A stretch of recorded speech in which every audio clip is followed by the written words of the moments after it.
அன்பின் இனிய நண்பர்களுக்கு வணக்கம்.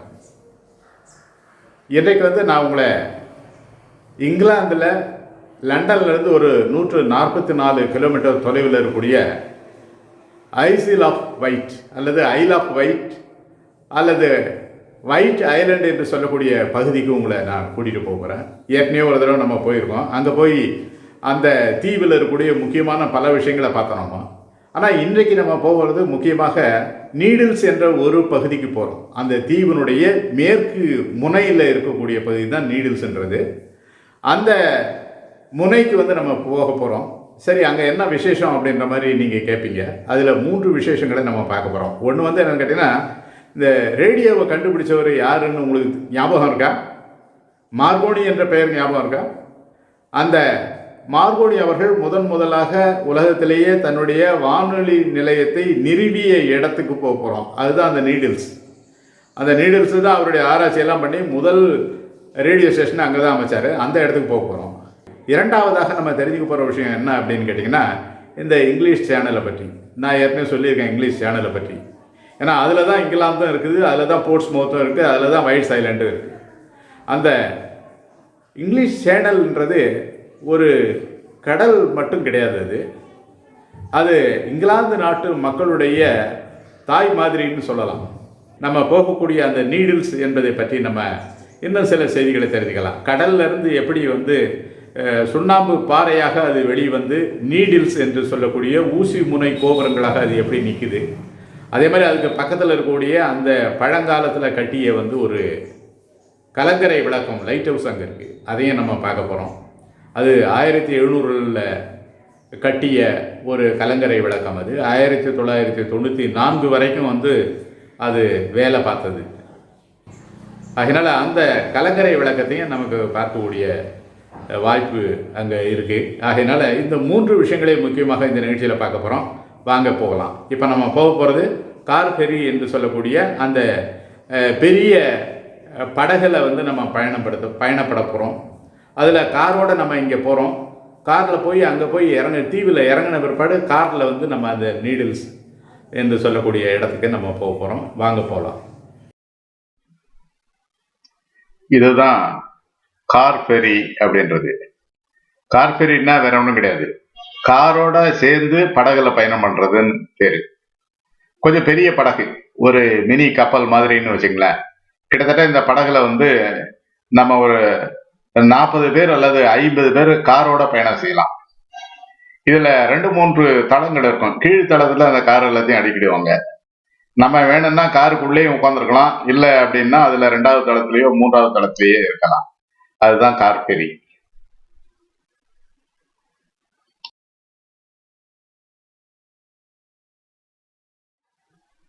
இதுதான் இங்கிலீஷ் சேனல்னு சொல்றது. இந்த துறைமுகம் போர்ட்ஸ்மவுத்ன்றது. இந்த போர்ட்ஸ்மவுத் துறைமுகத்துல இருந்து தான் நம்ம வைட் ஐலண்ட் போக போறோம். இந்த பகுதிக்கு இங்கிலீஷ் சேனல்ல இந்த பகுதிக்கு பேர் சோலண்ட் என்று பெயர். இதை கடந்து தான் நம்ம போகணும். கிட்டத்தட்ட இங்கிருந்து நம்ம ஒரு 24 கிலோமீட்டர் தள்ளி போய் தான் நம்ம அந்த வைட் ஐலண்டுக்கு போகணும். இப்ப இந்த போர்ட்ஸ்மவுத்ல இருந்து நம்ம புறப்பட்டு இந்த கார் ஃபெரியில போயிட்டு இருக்கோம். இப்ப அந்த கார் ஃபெரியில நான் சொன்ன மாதிரி அடிப்பகுதியில கார் இருக்கும், மேல் பகுதியில நம்ம தங்கி இருக்கலாம். நம்ம அதுல பயணம் செய்யலாம். ரொம்ப நல்லா இருக்கும். இதுல இப்ப அருமையான இந்த காட்சிகளை எல்லாம் நீங்க இதுல பார்க்கலாம். ஏன்னா இந்த இங்கிலீஷ் சேனல்ல நிறைய போகும்போது இந்த 24 கிலோமீட்டர் நெடுகவே நான் நிறைய வளைச்சு எடுத்திருக்கேன்.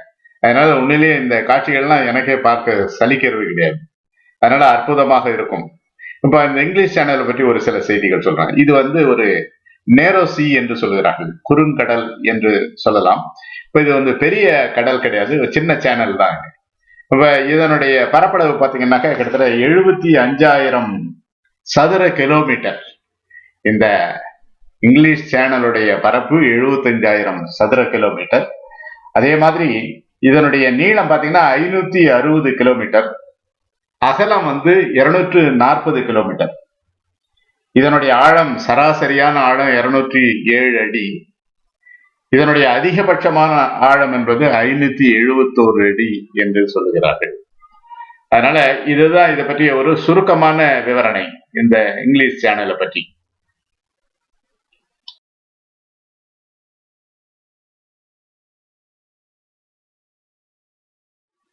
இங்க நீங்க பலவிதமான படகுகளை பார்க்கலாம். இந்த மாதிரி ஒற்றை படகுகள், சில படகுகள் இரட்டை தளங்களோட இருக்கும், சில படகுகள் 3 தளங்களை உடைய படகுகள் கூட இருக்குது. சிலது அதே மாதிரி பாத்தீங்கன்னாக்கா கார் ஃபெரிகள், அப்புறம் ஹோவர் கிராப்டுகள், அப்புறம் சொகுசு படகுகள். இன்னொரு ஆச்சரியமான செய்தி, இப்ப கூட நீங்க நிறைய இங்க பாய்மர படகுகளை பார்க்கலாம். அந்த மாதிரி விதவிதமான படகுகளை நீங்க இங்க பார்க்கலாம்.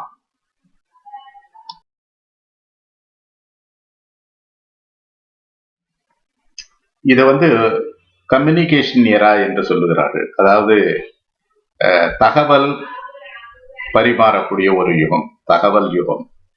இதுல பாத்தீங்கன்னா நம்ம அதிகமா பயன்படுத்தக்கூடியது cellphone, radar, Bluetooth, GPS, garage door openers, baby monitors, drones, இப்படி நிறைய நம்ம பயன்படுத்துறோம். இது எல்லாத்துக்குமே அடிப்படை பாத்தீங்கன்னா நம்ம எல்லாத்துக்குமே மார்கோனிக்கு நன்றி சொல்லணும். ஏன்னு கேட்டீங்கன்னா இதற்கு அடிப்படையான ஒரு ஆராய்ச்சியை தந்தவர் குக்லியல்மோ மார்கோனி. நமக்கு மார்கோனின்னு தான் தெரியும், ஆனா அவருடைய முழு பெயர் குக்லியல்மோ மார்கோனி என்பது. அவர் இத்தாலி நாட்டு விஞ்ஞானி. அவர் தன்னுடைய கண்டுபிடிப்புக்காக நோபல் பரிசு பெற்றவர். அவருடைய ஆராய்ச்சியின் விளைவாகத்தான் நமக்கு ரேடியோ வந்தது. ரேடியோ பிற்பாடுதான் மற்ற எல்லா தகவல் தொடர்பு சாதனங்களும் நமக்கு வந்தது. அதனுடைய அடிப்படை தான் அது எல்லாமே. உண்மையிலே பாத்தீங்கன்னா இது எல்லாத்துக்குமே நம்ம ஒவ்வொரு நாளும் ஒவ்வொரு முறையும் அவருக்கு நம்ம நன்றி சொல்லணும்.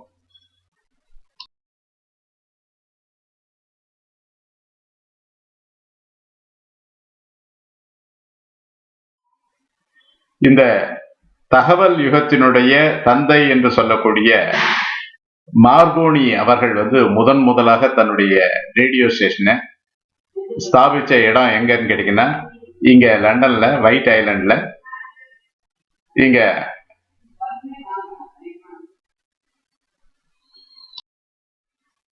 ஆக மார்கோனி அவர்கள் முதன் முதலாக தன்னுடைய ரேடியோ ஸ்டேஷனை ஸ்தாபிச்ச இடம் எங்க அப்படின்னு கேட்டீங்கன்னா இங்கதான், இந்த நீடில்ஸ் பார்க் என்று சொல்லக்கூடிய இந்த இடத்துலதான் அதை ஸ்தாபிச்சாரு. இது எங்க இருக்கு அப்படின்னு கேட்டீங்கன்னா இந்த ஒயிட் ஐலண்ட்ல மேற்கு எல்லையில ஆலம் பே என்ற பகுதி இருக்கு. அதற்கு பக்கத்துல தான் இந்த நீடில்ஸ் பார்க் இருக்குது. அங்கதான் அவர் முதன் முதலாக தன்னுடைய ரேடியோ ஸ்டேஷனை அமைச்சார். அங்க இப்ப கூட அவருக்கான ஒரு நினைவகம் இருக்கிறது, ஒரு மானுமெண்ட் அங்கே இருக்கிறது. அதை பார்க்க தான் நம்ம இப்ப போறோம்.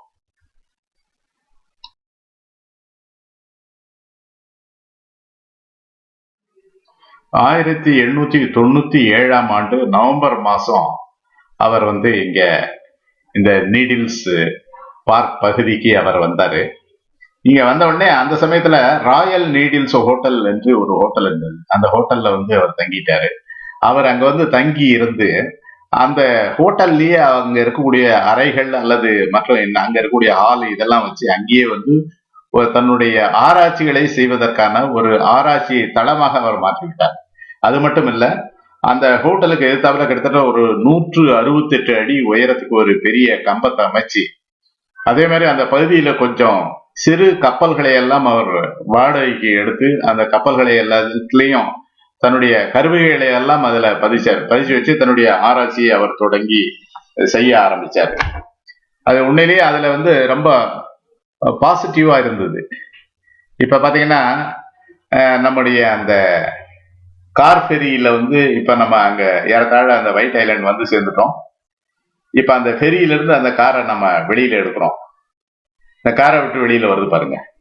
இது பாருங்க, படகுக்குள்ள இருந்து வர மாதிரியா இருக்கு. எப்படி இருக்கு பாருங்க. இது படகுக்கு உள்ள இருந்து இப்ப இந்த கார் நம்முடைய கார் வருது.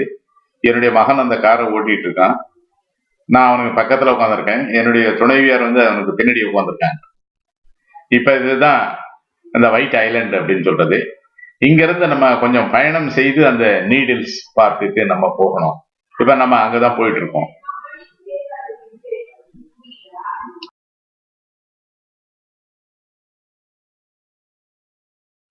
இந்த நீடில்ஸ் பார்க் பக்கத்துல ஈஸ்ட் கோவஸ் அப்படின்ட்டு ஒரு இடம் இருக்கு.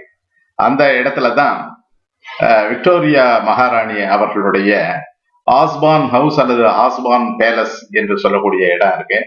அவர்கள் அடிக்கடி இங்க இந்த நீடில்ஸ் கார்னருக்கு வந்து போவாங்க. இப்ப அந்த குயின் விக்டோரியா அவர்களுடைய அந்த ஆஸ்பான் அரண்மனையில நம்முடைய மார்கோனி அவர்கள் தன்னுடைய அந்த ஒயர்லெஸ் கருவிகளை எல்லாம் பொருத்தி அந்த அவர்களுக்கு வந்து பேசுவதற்காக ஏற்பாடு செய்திருக்கிறார்.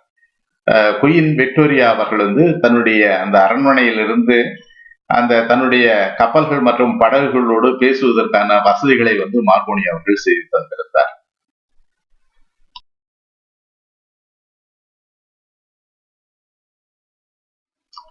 இன்னொரு முக்கியமான செய்தி, 1909ஆம் ஆண்டு மார்கோனி அவர்களுக்கு வந்து நோபல் பரிசு அளிக்கப்பட்டது. இந்த மாஸ் கம்யூனிகேஷன் என்பதுடைய முதல் அடையாளமே குக்லியல்மோ மார்கோனி அவர்கள் தான். அதனுடைய அடையாளம் தான். அதனால்தான் 1909ஆம் ஆண்டே அவருக்கு நோபல் பரிசு கிடைத்தது.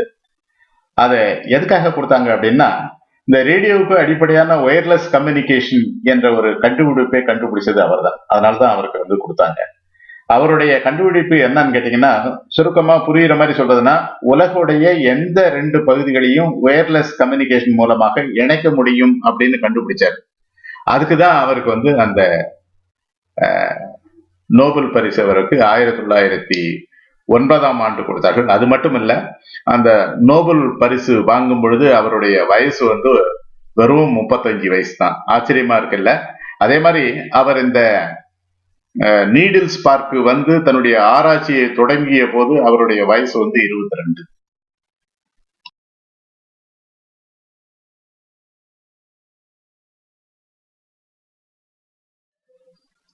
மார்கோனி அவர்கள் முக்கியமாக ஒரு இன்வென்டர் கம் என்டர்பிரனர், அதாவது ஒரு கண்டுபிடிப்பை செய்யக்கூடிய விஞ்ஞானி, அதே சமயத்திலே அதை வந்து தொழிலாக செய்வதற்குரிய, வியாபாரம் செய்வதற்குரிய வியாபார திறமை, விற்பனை திறமை உடையவராகவும் இருந்தார். நம்ம சரித்திரத்துல பார்க்கும்போது கூட நிறைய கண்டுபிடிப்பாளர்கள் வந்தா கூட அவருடைய கண்டுபிடிப்போட வந்து அவர்களுக்கு விற்பனை திறமை அல்லது வியாபார திறமையும் இருந்தால்தான் அவர்கள் பரிணமிக்கிறார்கள் என்பதற்கு மார்கோனி ஒரு உதாரணம். மார்கோனி அவர்கள் வந்து பாதி இத்தாலியன் பாதி ஐரிஷ். அப்படின்னா அப்பா வந்து இத்தாலியன், அம்மா வந்து ஐரிஷ். அதனால இத்தாலியில பொலாக்னோ என்ற இடத்தை சேர்ந்தவர் அவர். 1797 மார்கோனி குளோபல் கம்பெனி அப்படின்றத தொடங்கினார். அப்ப அவருடைய வயசு வந்து 23.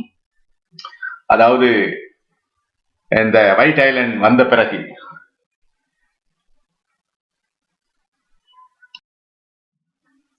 இது ஒயிட் ஐலண்ட்ல நீடில்ஸ் பார்க்ல குழந்தைகளுக்கான ஒரு கேளிக்கை பகுதி. இங்க பக்கத்துல தான் அவருடைய நினைவகம் இருக்குது. இங்கதான் அவர் வந்து தன்னுடைய அந்த ரேடியோ ஸ்டேஷனை தொடங்கினாரு. இப்ப இங்க நம்ம போனோம்னா இந்த இடத்துல நிறைய இடங்களை பார்க்கலாம். இது பாத்தீங்கன்னா இது சேர் லிப்ட் என்று சொல்லக்கூடிய ஒரு ரோப் கார் மாதிரி. நம்ம இந்த இடத்துல இருந்து நம்ம அப்படியே கீழே வந்து அந்த இங்கிலீஷ் சேனலுக்கு நம்ம இறங்கி போகலாம். இறங்கி போய் அந்த கடற்கரையில இறங்கி நடக்கலாம். இறங்கி நடந்துட்டு அங்கிருந்து நம்ம அந்த நீடில்ஸ் என்று சொல்லக்கூடிய பகுதிக்கு போட்ல போகலாம். இப்ப அப்படிதான் நாங்க போகிறதா இருக்கோம். இப்ப பாத்தீங்கன்னா இந்த லிப்ட் சேர்ல நாங்க போயிட்டு இருக்கோம். போயிட்டு அங்க கீழே போய் இறங்கி அதுக்கு பிறகு வந்து என்னன்னா அந்த நீடில்ஸ் என்று சொல்லக்கூடிய இடத்துக்கு போய் கிட்ட போய் பார்க்கலாம். அந்த நீடில்ஸ் பக்கத்துல தான் பழைய வந்து ஒரு கலங்கரை விளக்கம், லைட் ஹவுஸ் இருக்கு. அது 1700களில் வந்து கட்டிய கலங்கரை விளக்கம். 1900 இப்ப தெரியுது பாருங்க, அந்த நீடில்ஸ் பக்கத்துல கடைசியா வந்து கருப்பா தெரியுது பாருங்க, அதுதான் அந்த கலங்கரை விளக்கம். 1700களில் கட்டிய அந்த கலங்கரை விளக்கம் 1994 வரைக்கும் வந்து சிறப்பாக வேலை பார்த்தது அப்படின்னு சொல்றாங்க. இப்ப இந்த நீடில்ஸ் அப்படின்னு சொல்றது என்ன அப்படின்றத பத்தி நான் சொல்லணும்னு நினைக்கிறேன். இது வந்து ஒரு மலைச்சாரல், மலைச்சரிவு. அந்த மலைச்சரிவுக்கு உள்ள வந்து கம்ப்ளீட்டா உள்ளுக்குள்ள இருக்கிறது எல்லாமே கால்சியம் டெபாசிட்ஸ், வேற சுண்ணாம்பு பாறைகள். அந்த சுண்ணாம்பு பாறைகள் வந்து அந்த கடல் அரிப்பினால, நீருடைய அரிப்பினால மேல இருந்த மண்ணெல்லாம் போயிடுது. அந்த சுண்ணாம்பு பாறைகள் மட்டும் வந்து கடினமாக இருப்பது மட்டும் அப்படியே நிக்குது. அது ஊசி முனை மாதிரி இருந்ததுனால அதுக்கு வந்து நீடில்ஸ் என்று பெயர் வைத்தார்கள். இப்ப பார்த்துட்டு நிறைய பேர் கேட்கறாங்க, ஊசி முனை மாதிரி இல்லையே, எங்க ஊசி இருக்கு அப்படின்னு கேட்கறாங்க. அந்த கடல் அரிப்புல வந்து எல்லாமே போயிடுது. இப்ப வந்து இதனுடைய உயரம் பாத்தீங்கன்னா 30 மீட்டர். நினைச்சு பாருங்க, இது தூரத்துல இருந்து பாக்குறது ரொம்ப கம்மியா இருக்கிற மாதிரி இருக்கு. இந்த நீடில்ஸோடைய உயரம் வந்து 30 மீட்டர். அந்த கலங்கரை விளக்கமும் அதுவும் ஏறத்தாழ ஒரே அளவு இருக்கு பாருங்க. இந்த தண்ணி பாருங்க எப்படி இருக்குன்னு பாருங்க. ஏதாவது அதுல வந்து மாசு மறு இருக்கான்னு பாருங்க அந்த தண்ணி. அப்படி ஒரு நீர் இது. இதுதான் அந்த இங்கிலீஷ் சேனலுடைய ஒரு பகுதி. இந்த பகுதியை வந்து ஆலம் பே என்று சொல்லுகிறார்கள். ஆலம் வளைகுடா என்று சொல்லுவது. இந்த பகுதியில் இருக்கக்கூடிய இந்த மலை சரிவுகளை பாருங்க, வெவ்வேறு கலர்ல இருக்கும். கிட்டத்தட்ட இதிலிருந்து உருவாகக்கூடிய மணல் வந்து கிட்டத்தட்ட 21 வகையான நிறங்கள்ல இருக்கு.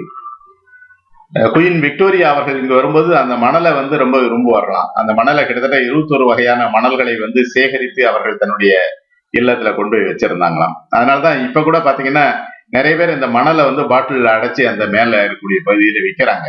இப்ப நான் கூட அந்த 21 வகையான வெவ்வேறு விதமான மணல்களை ரொம்ப அழகா இருந்தது, அதை வாங்கிட்டு வந்தேன். இப்ப நாங்க கீழே இறங்கி இந்த போட்ல போயிட்டு இருக்கோம். இந்த போட்ல ஏறத்தாழ வந்து இப்ப எல்லாம் நாங்க பார்த்துட்டு இருக்கோம் பாருங்க. அந்த நீடில்ஸ ஓரளவுக்கு கொஞ்சம் கிட்ட போய் பார்க்கலாம். அதுதான் முக்கியமான நோக்கம். அதே சமயத்துல வந்து இந்த இங்கிலீஷ் சேனல்ல வந்து நம்ம கொஞ்ச நேரம் அதுல பயணம் செய்ய முடியும் என்ற அளவுல இருந்து இந்த படகுல நாங்க போய் அதை போய் பார்த்துட்டு வந்தோம். இந்த பகுதியில தான் மார்கோனி அவர்கள் வந்து தன்னுடைய முதல் ரேடியோ ஸ்டேஷனை அமைத்தார்.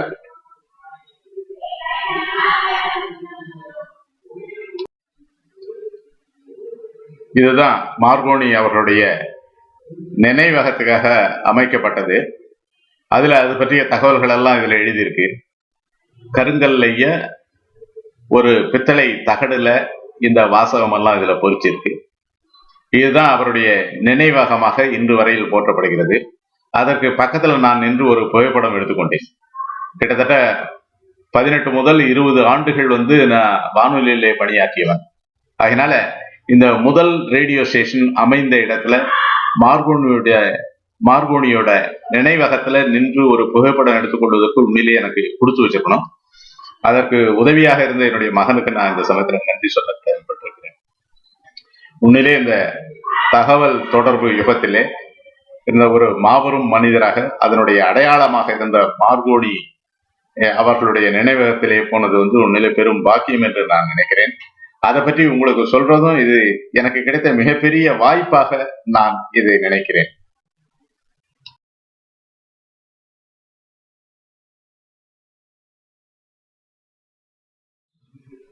கடைசியாக ஒரு செய்தியை உங்களுக்கு சொல்ல விரும்புகிறேன். 1912ஆம் வருஷம் ஏப்ரல் 15ஆம் தேதி டைட்டானிக் கப்பல் அந்த பனிமலையில மோதி அது மூழ்க தொடங்கினது. அப்போ வந்து என்ன ஆச்சு அப்படின்னு கேட்டீங்கன்னா, உடனடியாக அந்த கப்பல்ல பணி செய்த 2 பேர், Jack Phillips and Harold Bright என்று 2 பேர் வந்து அங்க இருந்த ஒயர்லெஸ் டிரான்ஸ்மிட்டர்ஸ்ல வந்து அவங்க டெக்னீஷியனா இருந்தாங்க. அவர்கள் வந்து உடனடியாக எல்லோருக்கும் தகவல் அனுப்பிட்டே இருந்தாங்க தொடர்ந்து. இந்த மாதிரி வந்து டைட்டானிக் கப்பல் விபத்துக்கு உள்ளாயிடுது அப்படின்ற தகவலை.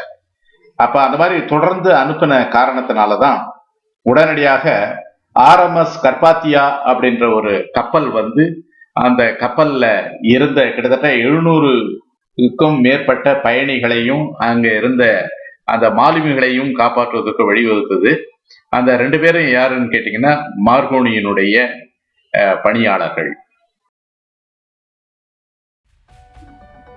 1944ஆம் ஆண்டு ரூஸ்வெல்ட் அவர்கள் பேசும்போது வானொலியில இத்தாலி மண்ணுடைய புகழார்ந்த மைந்தர்கள் என்று சொல்லும்போது 4 பேர்களை குறிப்பிட்டார். ஒன்று கலிலியோ, இன்னொன்று மைக்கேல் ஏஞ்சலோ, தாந்தே அவர்கள், அடுத்து வந்து மார்கோனி அவர்கள். இந்த நிகழ்ச்சி வந்து நிச்சயமாக உங்களுக்கு ரொம்ப பிடிச்சிருக்கும்னு நினைக்கிறேன். நான் உங்களுடைய கருத்துக்களை வந்து கமெண்ட் பகுதியில் எழுதுங்க. இதுவரைக்கும் நம்முடைய சேனலை சப்ஸ்கிரைப் பண்ணாதவங்க பண்ணிடுங்க. மீண்டும் அடுத்த நிகழ்ச்சியில் சந்திக்கலாம். நன்றி, வணக்கம்.